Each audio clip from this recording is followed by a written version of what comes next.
Biz Kosonsoy tuman Chakme fe'yida joylashgan Emomaliyev Hoshimjon aka xonadonida kelganmiz.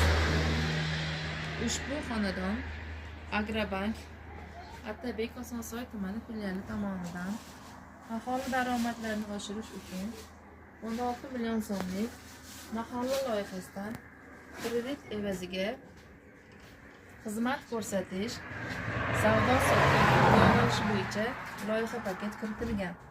Ushbu xonadon xizmat ko'rsatish, savdo-sotiq faoliyati bilan shug'ullanadi hamda aholini mehnat bilan band qilingan. Shu orqali 2 nafar fuqaroni ish bilan ta'minlagan.